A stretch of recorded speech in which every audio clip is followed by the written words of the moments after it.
اعوذ باللہ من الشیطان الرجیم بسم اللہ الرحمن الرحیم یا صاحب الجمال و یا سید البشر من وجهک المنیر لقد نفر القمر لا يمكن الثناء كما كان حقه بعد از خدا بزرگ توئی قصہ مختصر جزا اللہ عنا سیدنا و مولانا محمد صلی اللہ علیہ وآلہ وسلم ما هو اہلو یا رب لک الحمد کما ينبغي لجلال وجهك وعظیم سلطانک رب اشرح لي صدری ويسر لي امری واحلل عقدة من لسانی یفقهوا قولی رب زدنی علما رب زدنی علما رب زدنی علما۔ السلام علیکم ورحمۃ اللہ وبرکاتہ۔ میں حافظہ افرا جاوید اسلام آپ سب لوگوں سے مخاطب ہوں۔ اپنے یوٹیوب چینل انفینٹ اسلام میں آپ سب لوگوں کو خوش آمدید کہتی ہوں۔ امید کرتی ہوں آپ سب لوگ خیریت سے ہوں گے، زندگی پرسکون، پر اطمینان اور ایمان بالخیر گزر رہی ہوگی۔ سورۃ النساء اردو ترجمہ اور تفسیر، اس کی آیت نمبر 162 تک ہم گزشتہ اسباق میں پڑھ چکے ہیں۔ آج کے سبق میں آیت نمبر 163 سے باقاعدہ آغاز کر رہے ہیں۔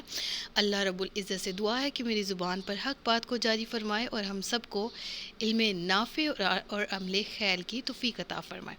تو آج کا سبق شروع کرتے ہیں، جس کی ابتدا ہی انبیاء کرام علیہم الرضوان کی نبوت کی تصدیق سے کی جا رہی ہے، جس میں رب العالمین فرما رہا ہے انا اوحینا، بے شک ہم نے وحی بھیجی، الیکا تمہاری طرف، کما جیسے اوحینا ہم نے وحی بھیجی، الا طرف نوح کی، والنبیین اور پیغمبروں کی طرف، من بعدہ بعد اس کے، واوحینا اور ہم نے وحی فرمائی، الی ابراہیم و اسماعیل و اسحاق و یعقوب والاسباط و عیسیٰ و ایوب و یونس و ہارون و سلیمان و آتینا داود الزبور۔ کتنی پیاری آیت ہے کہ جس میں انبیاء کرام کا کثرت سے نام ذکر کیا گیا۔ رب العالمین فرما رہا ہے بے شک اے حبیب ہم نے تمہاری طرف وحی بھیجی، جیسے ہم نے نوح اور اس کے بعد پیغمبروں کی طرف بھیجی، اور ہم نے ابراہیم اور اسماعیل اور اسحاق اور یعقوب اور ان کے بیٹوں اور عیسیٰ اور ایوب اور یونس اور ہارون اور سلیمان کی طرف وحی فرمائی، اور ہم نے داؤد کو زبور عطا فرمائی۔ اس آیت میں رب العالمین نے جو انبیاء کرام بھیجے، تقریباً 1,24,000 انبیاء کرام اللہ رب العالمین نے امت کی ہدایت کے لیے نازل فرمائے، اور ان تمام کو کسی کو کتاب دی گئی، کوئی نبی کے درجے کو پہنچا، کوئی رسول ٹھہرا، کوئی پیغمبر۔ تو جس کی مکمل ڈیٹیل نبی اور رسول میں کیا فرق ہے، یہ آلریڈی ایک لیکچر اپلوڈ ہے، ٹھیک ہے، انٹروڈکشن آف ہولی قرآن میں، تو وہاں سے اس پلے لسٹ میں جا کے انبیاء میں جو نبی اور رسول میں کیا فرق ہے بیسک، اس میں بھی بہت زیادہ ڈیٹیل پہ ورک کیا گیا، تو وہ لیکچر آپ سن لیجئے گا۔ بہرحال یہاں پر جن نبیوں کا ذکر ہے، رب العالمین فرما رہا ہے کہ میں نے اے نبی آپ کو وہی نازل فرما رہے ہیں، گو کہ یہ یہود و نصارہ اور یہ مشرکین اور یہ کفار اگر آپ کو نہیں مان رہے، آپ کی نبوت کو نہیں مان رہے، آپ پر جو کتاب نازل کی جا رہی ہے یہ اس کو نہیں مان رہے، تو کسی کے اندھے ہو جانے سے کوئی سورج کا انکار تو نہیں نہ کر سکتا۔ سورج موجود ہے آسمان پر اور وہ روشنی بھی برابر کی ہی ہر ایک کو دے رہا ہے، لیکن اگر کسی کی آنکھیں دیکھنے سے قاصر ہیں، کسی کی آنکھیں اندھی ہیں، وہ تو یہ کہے گا کہ سورج نہیں ہے، لیکن کیا اس کا کہنا حقیقتاً سچائی پر مبنی ہے؟ بالکل بھی نہیں۔ اسی طرح نبی آپ پر وحی نازل فرمائی جیسے آپ سے پہلے انبیاء کرام پر نازل فرمائی گی، ایمان لانے والے ایمان لے کر آئے، انکار کرنے والوں نے ہر دور میں انکار کیا، ہر وقت ہر نبی کا جو بھی نبی کے جو ان کے دور میں آیا اس کا انکار کیا، کس وجہ سے؟ اپنے دل پر پڑے ہوئے پردوں کی وجہ سے، جو گناہوں کے سبب، جس کا ذکر ہم نے پچھلے رکوع میں بھی پڑھا تھا کہ گناہوں کی وجہ سے جو ان پر مہر لگا دی گئی تھی، اس وجہ سے یہ ہدایت لانے سے قاصر ہے۔ تو یہاں پر جن کا ذکر ہے، کیا یہی انبیاء کرام ہیں؟ ان کے علاوہ انبیاء کرام جن کا ذکر یہاں پر نہیں کیا گیا، اس کے بارے میں قرآن کی آیت کیا کہتی ہے؟ آیت نمبر 163 پڑھتے ہیں، وَرُسُلًا قَدْ قَصَصْنَاهُمْ عَلَيْكَ مِن قَبْلُ وَرُسُلًا لَّمْ نَقْصُصْهُمْ عَلَيْكَ۔ کیا فرمایا گیا کہ اس آیت میں رب العالمین کیا فرما رہا ہے کہ اور ہم نے بھیجے بہت سے ایسے رسول جن کا ذکر ہم تم سے فرما چکے ہیں، پہلے فرما چکے ہیں، یعنی قرآن کریم میں ان کا ذکر آ چکا ہے، اور بہت سے وہ رسول جن کا ذکر تم سے نہ فرمایا گیا۔ یعنی کہ اب اس آیت میں جو انبیاء کرام کا ذکر ہے، جس طرح بعض یہود و نصارہ ان پر ایمان لانے والے بھی تھے، حضرت موسیٰ پر ایمان لائے یہودی، لیکن اس کے بعد جو انبیاء آئے، جس طرح حضرت عیسیٰ علیہ الصلاۃ والسلام اور جس طرح نبی کریم صلی اللہ علیہ وسلم، یہ ان کے انکاری ہوئے. تو جس طرح یہودیوں نے ان کا انکار کیا، تو اس کا بالکل مطلب یہ نہیں ہے کہ جو انبیاء کا ذکر قرآن کریم میں نام کے ساتھ آیا ان کے علاوہ کوئی اور نبی نہیں ہے. یہ نیا پروپاگینڈا، نیا فساد نہ شروع کر دیں کہ باقی کے انبیاء کرام. رب العالمین نے اس آیت میں فرما دیا کہ بہت سے ایسے انبیاء بھی ہیں جن کا ذکر قرآن میں نہیں کیا گیا لیکن وہ نبی ہیں. لہٰذا ایمان اور عقیدہ یہی رکھنا چاہیے کہ جتنے بھی انبیاء اور رسول، جتنے بھی نبی پیغمبر اللہ نے آسمان سے اور اللہ نے زمین پر نازل کیے، یہ سارے کے سارے ہدایت کے لیے تھے، اور ہمیں ان کی نبوت کے دوران، ان کی نبوت کے درمیان کسی بھی قسم کا فرق نہیں کرنا چاہیے، سب پر ایمان لانا چاہیے. پھر ہم نے فرمایا وَكَلَّمَ اللَّهُ مُوسَىٰ تَكْلِيمًا. موسیٰ علیہ الصلاۃ والسلام کا نام کلیم اللہ ان کا لقب ہے. کیونکہ رب العالمین ان سے کلام فرمایا کرتا تھا، اور حضرت موسیٰ علیہ الصلاۃ والسلام جب رب العالمین سے کلام فرمانے کے لیے طلب کرتے تو پھر آپ کوہ طور پر تشریف لے جاتے اور درمیان میں ایک پردہ حائل ہوتا، اور آپ وہ پردہ بادل کی صورت میں بھی ہوتا تھا، تو اس طرح آپ رب العالمین سے کلام فرمایا کرتے تھے. اسی طرح جس طرح کہ ہر نبی کا الگ الگ درجہ، ہر نبی کی شان الگ. قرآن کریم میں ہم نے 3 سپارے کے آغاز میں پڑھا تھا تلک الرسل فضلنا بعضهم علی بعض. رب العالمین نے فضیلت دی ہے ان کو. نبوت میں کسی کو کسی پہ فرق نہیں ہے، تمام کی نبوت یکساں، تمام کی شانیں بلند ہیں. وہ امت کی شان، جو ہم امت ہیں، عام امت سے بڑھ کر، بہت بڑھ کر ان کی شان ہے. تو رب العالمین اگلی آیت میں، آیت نمبر 165 میں فرماتا ہے رسلا مبشرین و منذرین. یعنی یہ تمام رسول بھیجنے کا مقصد کیا ہے؟ جو خوشخبری دیتے اور ڈر سناتے بھیجے، تاکہ رسولوں کو بھیجنے کے بعد اللہ کے ہاں لوگوں کے لیے کوئی عذر باقی نہ رہے. یعنی کہ یہاں پر کیا بیان کیا گیا ہے؟ یعنی بروز قیامت وہ لوگ جو کہیں ہمارے پاس تو ہدایت پہنچی نہیں تھی، ہم کیسے اسلام لے کر آتے، ہمارے پاس تو کوئی ہدایت دینے والا کوئی نہ آیا. رب فرماتا ہے میں نے بھیجا ہی تمام انبیاء اور رسول کو اسی لیے تاکہ وہ خوشخبری سنائیں. کس کو؟ جو نیکی کریں، جو ایمان لائیں، جو اللہ کو معبود برحق اور اللہ کے نبیوں کو اللہ کا نبی تصور کریں، مانیں، ایمان لائیں. تصور کرنا تو اگر میں اپنے الفاظ کو بہتر طور پر استعمال کروں تو عقیدہ اور یقین یہ بنائیں کہ اللہ کے نبی برحق، اللہ وحدہ لا شریک ہے. تو پھر رب العالمین فرماتے ہیں ایسے لوگوں کے لیے جنت ہے. اور وہ منذرین کیوں کہا گیا؟ ڈر سنانے والے. یعنی اگر نہیں مانو گے تو پھر جہنم کا عذاب بھی تم لوگوں کے لیے تیار کر رکھا ہے. لہٰذا یہ انبیاء اور رسول کو جب نازل فرمایا گیا تو ان پر ایمان لے آؤ. لاؤ گے تو تمہارا اپنا فائدہ ہے، اور اگر نہیں لاؤ گے تو نقصان بھی اپنا. فرمایا گیا تاکہ لوگوں کے لیے اللہ پر کوئی حجت، عذر جو ہے وہ باقی نہ رہے. اس سے کیا مراد ہے؟ یعنی وہ جو بروز قیامت ایکسکیوز پیش کریں گے تو ان کا ایکسکیوز بھی یہ نہیں وہ کرنے کے قابل ہوں گے کہ ہم تک کوئی ہدایت نہیں. آج کے دور میں بھی اذان کی آواز پوری دنیا میں ہر جگہ سنائی دی جاتی ہے. دن میں 5 دفعہ یہ آواز کانوں سے ٹکراتی ہے. وہ لوگ جو نہیں ماننے والے ان کے کانوں سے بھی، ارشد ان محمد رسول اللہ، ارشد لا الہ الا اللہ. تو پھر بھی ایمان نہیں لائیں گے تو بروز قیامت پوچھا نہیں جائے گا کہ تمام جہانوں کے لیے رحمت للعالمین جو آئے اور انہوں نے پوری دنیا کو نور سے منور کر دیا، ہدایت کے نور سے، روشنی سے، تو کیا تم کون سے انوکھے تھے جس کی طرف ہدایت نہیں آئی؟ ہدایت تو سب کو دی گئی ہے، ماننا نہ ماننا تمہارا کام تھا، اب بھگتو اپنی سزا. تو یہاں پر اس آیت میں بیان کیا گیا، اور اللہ زبردست حکمت والا ہے. پھر آیت نمبر 166 میں کیا فرمایا گیا؟ لیکن اللہ یشہد بما انزل، لیکن اے حبیب صلی اللہ علیہ وآلہ وسلم، اللہ گواہی دیتا ہے اس کی جو اس نے تمہاری طرف نازل کیا، اور اس نے اپنے علم کے ساتھ نازل فرمایا، اور فرشتے گواہی دیتے ہیں، اور اللہ کافی گواہ ہے. یعنی یہاں پر انبیاء کرام اور نبی کریم صلی اللہ علیہ وآلہ وسلم، تمام انبیاء کرام کی جو ہے نبوت کی تصدیق اور ان کی شان کا بیان ہے. اللہ فرما رہا ہے میں گواہ ہوں کہ میں نے آپ کو نبی بنا کر بھیجا، اور ان کی نبوت پر رب تعالیٰ نے گواہی دی. دیکھیں کتنی شان جو ہے وہ یہاں پر ہمیں انبیاء کرام کی بلند نظر آتی ہے کہ جن کی نبوت، جن کی پارسائی، جن کے کامل ہونے کی تصدیق قرآن میں رب نے خود فرمائی ہے کہ انہوں نے تبلیغ کا حق ادا کیا. ہم نوح کی مثال لے لیں، ہم یوسف کی لے لیں، ہم یونس کی لے لیں علیہ الصلاۃ والسلام، تمام انبیاء کرام، نبی کریم صلی اللہ علیہ وآلہ وسلم تمام نے نبوت کا حق ادا کیا، جس طرح اللہ نے ان سے فرمایا ویسا ہی انہوں نے کیا۔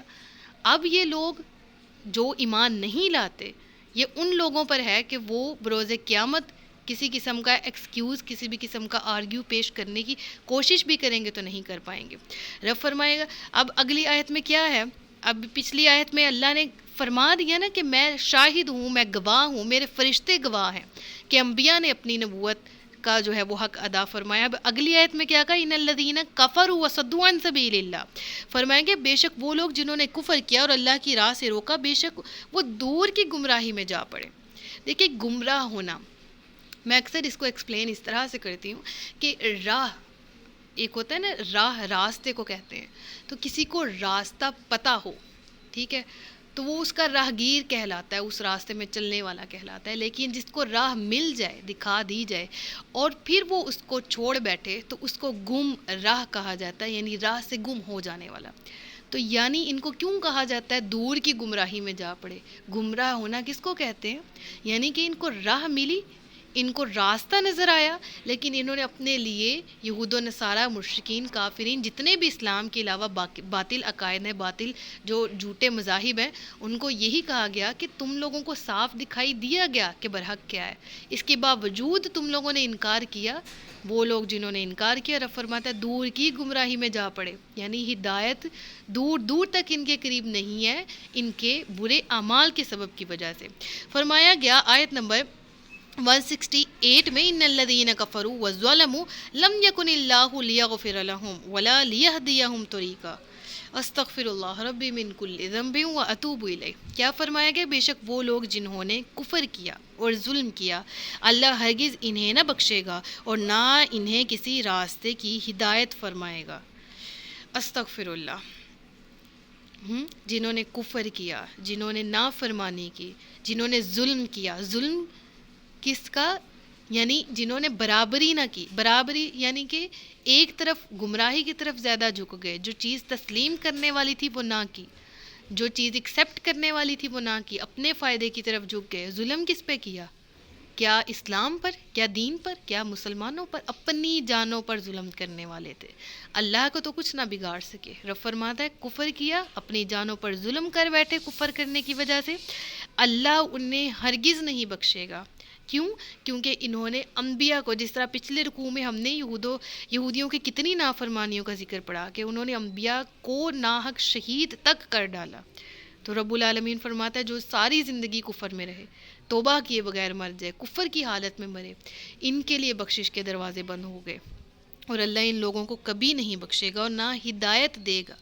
ہدایت کس طرف؟ یعنی اب کوئی پاتھ، کوئی رستہ تو دکھایا جائے گا، وہ کون سا ہوگا؟ اللہ طریق جہنم۔ آیت نمبر 169 میں کیا فرماتا ہے؟ سوائے جہنم کے راستے کے، استغفر اللہ، مگر جہنم کے راستے کی جس میں ہمیشہ ہمیشہ رہیں گے، اور یہ اللہ پر بہت آسان ہے، استغفر اللہ، یعنی ان کا ٹھکانہ جہنم ہے جس میں ہمیشہ رہیں گے۔ پھر اس آیت میں اب جو اگلی آیت ہے، اس میں نبی کریم صلی اللہ علیہ وآلہ وسلم کو جس طرح پچھلی تمام آیات میں حوصلہ دیا گیا، سہارا دیا گیا کہ اے نبی اگر یہ آپ کو جھٹلا رہے ہیں تو آپ سے پہلے اتنے انبیاء گزرے، اتنے انبیاء کرام جو ہیں جنہوں نے تبلیغ کی، انہوں نے ان کی بھی اللہ کی ناشکری کی، ان کی تکذیب کی۔ تو اب اس آیت میں نبی کریم صلی اللہ علیہ وآلہ وسلم کی شان، ان کی نعت، ان کے میلاد کا، میلاد مطلب ان کی پیدائش کی جو خوشی ہے اس کا ذکر کیا گیا، جو امت کو منانی چاہیے، جو عرش پر، آسمان پر منائی گئی، جس پر رب العالمین نے امت کو کہا لقد من اللہ علی المؤمنین اذ بعث فیہم رسولا، ہم نے مومنوں پر احسان کیا کہ ہم نے ان پر اپنے نبی کو نازل فرمایا صلی اللہ علیہ وآلہ وسلم۔ پھر فرمایا انا ارسلنا علیک شاہدا ومبشرا ونذیرا، پھر فرمایا وما ارسلناک الا رحمۃ للعالمین۔ قرآن کریم میں بارہا مقامات پر انبیاء کرام میں جہاں ہر ایک کی تعریف فرمائی گئی، نبی کریم صلی اللہ علیہ وآلہ وسلم کی نعت بھی پڑھی گئی، ان کا میلاد بھی فرمایا گیا۔ تو اس آیت میں کیا ذکر ہے؟ اے لوگو تمہارے رب کی طرف سے تمہارے پاس یہ رسول حق کے ساتھ تشریف لائے، اللہ اکبر، بے شک سبحان اللہ۔ یعنی اب یہاں پر نبی کریم صلی اللہ علیہ وآلہ وسلم کی نعت فرمائی گئی، فرمایا گیا تو ایمان لاؤ۔ اب دیکھیں یہاں ایک ورڈ جو ہے وہ خاص غور طلب ہے، کیا کہا گیا؟ یا ایہا الناس، یہ نہیں کہا یا ایھا الذین آمنوا، یہ نہیں کہا یا ایھا المؤمنون، کچھ بھی نہیں. اس طرح یا ایھا الناس کیوں فرمایا گیا کہ نبی کریم صلی اللہ علیہ وآلہ وسلم کو رحمت تمام جہانوں کے لیے بنا کے بھیجا گیا. اب یہاں ناس سے مراد لوگ ہیں، یعنی تمام سے رب العالمین نے خطاب کر کے کیا فرمایا کہ آپ میں نے اپنے رسول کو نازل فرمایا. یہ رسول حق کے ساتھ تشریف لائے. پھر کیا فرمایا گیا رب کی طرف سے؟ تو ایمان لاؤ، تمہارے لیے بہتر ہوگا، اور اگر تم کفر کرو گے تو بے شک اللہ ہی کا ہے جو کچھ آسمانوں میں ہے اور جو کچھ زمین میں ہے، اور اللہ علم والا حکمت والا ہے. تو رب العالمین نے اس آیت کے ذریعے تمام انسانوں کو ہدایت کی طرف بلایا ہے. لہٰذا آئیں قرآن کی آیات پر غور کریں. جہاں دوسری قوموں کا ذکر پڑھ کے ہمیں عبرت لینی چاہیے، وہاں اپنے حال پر بھی غور کرنا چاہیے کہ آج کیا ہم نبی کی نعت بیان کر رہے ہیں؟ کیا آج ہم ان کے میلاد میں خوش ہیں؟ کیا آج ہم اپنے نبی کریم صلی اللہ علیہ وآلہ وسلم کو دنیا کی تمام نعمتوں سے، دنیا و آخرت کی تمام نعمتوں سے بڑھ کے نعمت مانتے جانتے عقیدہ رکھتے ہیں؟ اس پر عقیدے کی درستگی بہت ضروری ہے. عقیدہ درست ہوگا تو ایمان کامل ہوگا. اب نبی کریم صلی اللہ علیہ وآلہ وسلم کو جب ہم قرآن کریم میں نا سورۃ الضحیٰ میں وَأَمَّا بِنِعْمَتِ رَبِّكَ فَحَدِّثْ، اور اپنے رب کی جو نعمتیں ہیں ان کا خوب چرچا کرو، تو ان نعمتوں میں جو سب سے بڑھ کر نعمت ہے وہ ہمارے نبی کریم صلی اللہ علیہ وآلہ وسلم کی تشریف آوری ہے. تو ہم تو اس کا چرچا کریں گے، ان کی نعت بیان کر کے. اللہ تعالیٰ ہم سب کو توفیق دے. اگلی آیت پڑھتے ہیں. اگلی آیت ہے آیت نمبر 171، جس میں رب العالمین ارشاد فرما رہا ہے، یا اہل الکتاب لا تغلوا فی دینکم، اے اہل کتاب، اے کتاب والو، اپنے دین میں حد سے نہ بڑھو اور اللہ پر سچ کے سوا کوئی بات نہ کہو. اب دین میں حد سے نہ بڑھو، اس چیز کو ذرا خاص خیال اب ذرا غور سے سمجھیے گا. اب اہل کتاب سے خطاب کر کے رب العالمین نے کیا فرمایا کہ اپنے دین میں حد سے نہ بڑھو، اللہ پر سچ کے سوا کوئی بات نہ کہو. یعنی وہ دین میں حد سے کیسے بڑھے تھے؟ یعنی حضرت عیسیٰ علیہ الصلوۃ والسلام اللہ کے نبی تھے تو انہوں نے بیٹا بنا دیا، استغفر اللہ. حضرت عزیر اللہ کے نبی تھے، یہودیوں نے ان کو بیٹا بنا لیا، اللہ کا استغفر اللہ. پھر فرشتوں کو مشرکین اللہ کی بیٹیاں کہتے تھے، اللہ کی اولاد نعوذ باللہ بنا دی، ان کو اس مقام پر پہنچا دیا، استغفر اللہ، شریک بنا دیا.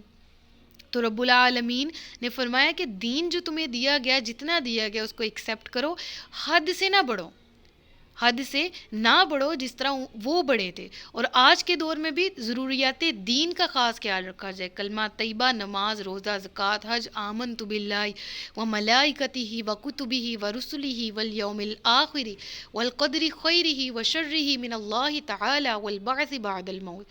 ہم نے ایمان سب پر لے کر آنا ہے. جو چیزیں ہمیں قرآن میں کہیں گئی، جو چیزیں ہمیں احادیث میں کہی گئی، تمام پر ایمان لانا ہے. دین میں کسی بھی معاملے میں حد سے نہیں بڑھنا. کیوں؟ کیونکہ رب العالمین فرماتا ہے بے شک مسیح مریم کا بیٹا عیسیٰ صرف اللہ کا رسول اور اس کا ایک کلمہ ہے جو اس نے مریم کی طرف بھیجا. اب اس سے کیا مراد ہے؟ آگے ہی اس کی ڈیٹیل آ رہی ہے. اور اس کی طرف سے ایک خاص روح ہے. تو اللہ اور اس کے رسولوں پر ایمان لاؤ اور نہ کہو کہ معبود تین ہیں. تو یہ عیسائیوں کا ایک اندر سے فرقہ ایسا ہے جو نعوذ باللہ معبود تین الہ پر ایمان لاتے ہیں. وہ ایک اللہ، ایک نعوذ باللہ وہ حضرت مریم کو، اور تیسرا نعوذ باللہ وہ حضرت عیسیٰ کو خدا مانتے ہیں. تو رب العالمین نے کہا وہ ایک کلمہ ہے، یعنی کلمہ کن سے ان کی تخلیق ہوئی. حضرت جبرائیل نے حضرت مریم علیہ الصلوۃ والسلام کی جو بطن مبارک ہے اس پر پھونکا تھا اللہ کے حکم سے، اور ایک کلمہ کن، یعنی رب العالمین فرماتے ہیں نا وَإِذَا قَضَىٰ أَمْرًا فَإِنَّمَا يَقُولُ لَهُ كُن فَيَكُن. تو اللہ جب کن فرماتا ہے تو وہ سارے کام ہو جاتے ہیں. تو اسی کلمہ کن سے حضرت عیسیٰ کی تخلیق کی گئی. تو دیکھیں قرآن پڑھیں اگر آج کے دور میں بھی، کیونکہ عیسائیوں کو جو آج کی کرسچینٹی ہے وہ دیکھیں، غور کریں کہ جب وہ ان کا عقیدہ ہے اسلام، ان کا عقیدہ ہے اللہ کو وہ مانتے ہیں، آسمانی جو گزشتہ کتابیں ان میں سے بھی ان کا کانسیپٹ ہے. کافر تو ہے نا سرے سے ہی جنہوں نے کبھی مانا نہیں. ان کی کچھ چیزیں تو مسلمانوں سے ملتی ہیں نا، ان کو پتہ ہے انبیاء کرام نازل ہوئے تھے، ان کو پتہ ہے کہ وہ نبی کریم صلی اللہ علیہ وآلہ وسلم آخری نبی ہیں، لیکن ایمان نہیں لاتے، تو وغیرہ وغیرہ۔ اب اسی طرح اس آیت میں اگر قرآن کی وہ آیات پر غور کریں، سرچ کریں، پڑھیں، اپنے عقیدے کے بارے میں اگر ڈیٹیل پڑھیں، اپنی کتاب انجیل کو غور سے پڑھیں، ٹھیک ہے، اور قرآن کو اگر وہ علم میں اضافے کی نیت سے پڑھیں تو انہیں تب ہی ایمان ان کو حاصل ہو جائے اس قرآن کی ان آیات کو پڑھ کے، جس میں صاف لکھا ہے کہ وہ اللہ کے صرف رسول ہی ہیں اور کلمہ کن سے پیدا فرمائے گئے۔ پھر فرمایا گیا اس آیت میں آگے، اور یہ نہ کہو کہ معبود تین ہے، اس سے باز رہو، یہ تمہارے لیے بہتر ہے۔ رب العالمین فرما رہا ہے اس آیت میں کہ صرف اللہ ہی ایک معبود ہے، وہ پاک ہے اس سے کہ اس کی کوئی اولاد ہو۔ اب اس آیت میں قرآن کریم کی یہ آیت غور سے پڑھ لیجئے، مسلمان بھی، تاکہ اپنے عقیدے کے بارے میں بھی انسان کو پتہ ہو کہ ہمارا معبود صرف ایک اللہ ہے، تو اس کا ذکر قرآن میں کہاں ہے۔ اگر ہم کرسچنز کو غلط کہہ رہے ہیں، عیسائی عقیدے کو باطل کہہ رہے ہیں، تو اس کی ہمارے پاس کیا ثبوت ہے؟ تو ہم قرآن کریم کی ایک ایک آیت پر غور کرتے ہوئے، اور اس طرح کی آیات جس میں صاف واضح ذکر ہے، ہم اس چیز کو پڑھ سکتے ہیں، ہم جان سکتے ہیں اپنے دین کے بارے میں۔ تو ان آیات پر غور فرمائیں جس میں صاف لکھا ہے اللہ ایک ہی معبود ہے، وہ پاک ہے اس سے کہ اس کی اولاد ہو، اور اسی کا ہے جو کچھ آسمانوں میں ہے اور جو کچھ زمین میں ہے، اور اللہ کافی کارساز ہے۔ بے شک یعنی اللہ بے نیاز ہے، اللہ بہتر کارساز ہے، وہ علی کل شیء قدیر ہے، تمام کاموں کا رجوع اسی کی طرف ہوتا ہے۔ اللہ تعالی ہم سب کو ہر قسم کے شرک خفی، شرک جلی، ظاہری باطنی، شرک کبیر، شرک صغیر، کسی بھی طرح کے، کسی بھی قسم کے شرک سے ہم سب کو پاک رکھے، بچا کے رکھے، ہمیں خالص دین کی پیروی کرنے کی توفیق عطا فرمائے۔ صدق اللہ العلی العظیم و صدق رسولہ النبی الکریم ونحن علی ذلک من الشاہدین والشاکرین وما علینا الا البلاغ المبین۔ سچ فرمایا اللہ نے جو عظمت والا ہے۔ مجھے دعا میں یاد رکھیے گا، اپنا خیال رکھیے گا، اپنے سے زیادہ دوسروں کا۔ تاجدار ختم نبوت زندہ باد، پاکستان ہمیشہ زندہ باد۔ السلام علیکم ورحمۃ اللہ وبرکاتہ۔